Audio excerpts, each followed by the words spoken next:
මහා කස්සපයන් වහන්සේ මේ සංසාරේ විපස්සී බුදුරජාණන් වහන්සේගේ කාලේ අන්ත අසරණ දුගී දුප්පතෙක් වෙලා ඉපදුණා. කොච්චර ඔහු දුප්පත් වුණාද කියනවා නම් ඒ දෙදෙනාට නෝනටයි මහත්තයාටයි දෙන්නටම තියෙන්නේ එක සලුවයි.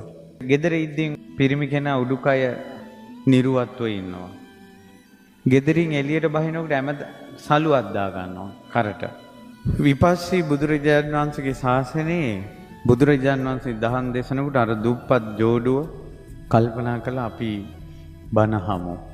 ගෙදර උන් දැකියවා අනේ මං බවලතෙක් නෙව රැයට බණහන්න යන්න බෑ. මං දවල් යන්නම් කියලා අර එකම සලුව පොරවගෙන දවල්ට යනවා. අර බ්‍රාහ්මණයා ඒ සලුව පොරවගෙන හවසට යනවා. ඒක සාටක දවසක් බුදුරජාණන් වහන්සේගෙන් ධර්මය අහද්දී බුදුරජාණන් වහන්සේ වෙනුවෙන් මොන හරි දෙන්නමයි හිතෙන්නේ. දැන් මෙයාට කල්පනා වුණා මට දෙන්න මොකුත් නැහැ. මේ සලුව විතරයි දෙන්න තියෙන්නේ. කියලා දෙන්න හිතනවා ඒ වුණාට හිතනවා දැන් නෝනටත් එකයි මටත් එකයි කොහොමද දැන් අපි ගෙදරින් යන්නේ මේ සලුව දුන්නොත් කියලා දැන් බනහනවටත් වැඩිය මේක දෙනවද නැද්ද කියන යුද්ධේ ඉන්නේ. පළවෙනි යාමේම ඉක්මවා ගියා. තවත් ධර්මයේ දේශනා කරනවා බුදුරජාණන් වහන්සේ. එතකොට දෙවෙනි යාමේත් ඉක්මවලා ගියා. 12 ඉඳලා 2-3 වෙනකල්. අලුයන් යාමේත් හිතුවා. 3 ඉඳලා පාන්දර වෙනකල් වගේ. අවසානයේ කල්පනා කළා ඊළඟට වෙන දේ පස්සේ බලමු. ඒක ඒ වෙලාවට බලාගමු කියලා හිතලා පූජා කළා. පූජා කරනකොට ඇතිවෙච්ච සතුට කියන්නේ බුදුරජාණන් වහන්සේට සලුවක් පිදීමේ පින ප්‍රීති ഘോഷා කළා මං ජයගත්තා කියලා. රජුරු ඇහුවා මොකද්ද උඹ ජයගත්තේ? මේ සලුව අතාරින්න බැරුවන් හිටියේ. විස්තරේ කිව්වා. රජතුමා සලු දෙකක් දුන්නා.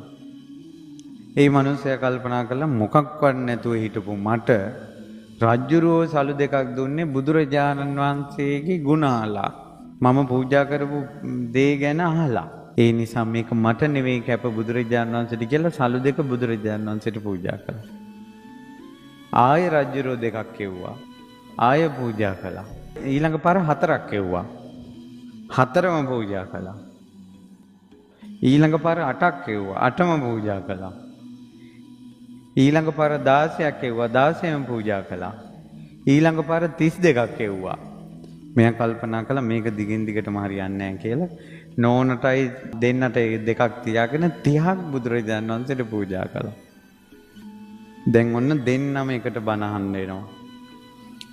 හරි සද්ධාවන්ත උපාසකෙක් උපාසිකාවක් බලන්න පිංගුතුනි සංසාරේ ඉරණම දෛවය කියන්නේ මෙතුමා ගෞතම බුද්ධ ශාසනයේ රහත් වෙන කෙනෙක්. විපස්සී බුද්ධ ශාසනයේ නිතර බණහන්න යනවා. පැහැදීම ඇති වෙනවා. මඟපල් ලබන්නේ නැහැ. තකද ප්‍රාර්ථනාවෙන් ගුණ වෙන විදිහ. රජ්ජුරුව රතු කම්බිලිය උපාසක මහත්තයට දුන්න උපාසක මහත්තයෝ හැමදාම මේක පොරවගෙන බණහන්න කියලා. රජ්ජුරුව පොරවන රතු කම්බිලිය Tamanne ලැබුණාට පස්සේ මේ මිනිස්සයා කල්පනා කළා මේ විදිහේ කුණු කයකට මොකටද මේ? මම මේක බුදුරජාණන් වහන්සේට පූජා කරනවා කියලා බුදුරජාණන් වහන්සේගෙන් අවසර අරන් බුදු කුටියේ වියනක් බැඳා ලස්සන කම්බිලියකින්.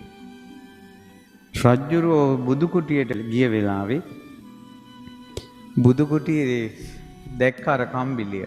ස්වාමීනි මේ අර ඒකසාටක බමුණයි කම්බිලියද කියලා ඇහුවා. ඔව් මහරජා. එච්චර අත්තරිනවා කිව්වා ඒ උපාසකතුමා. එහෙම පින් කරපු කෙනෙක් මහා කස්සප මහ රහතන් වහන්සේ.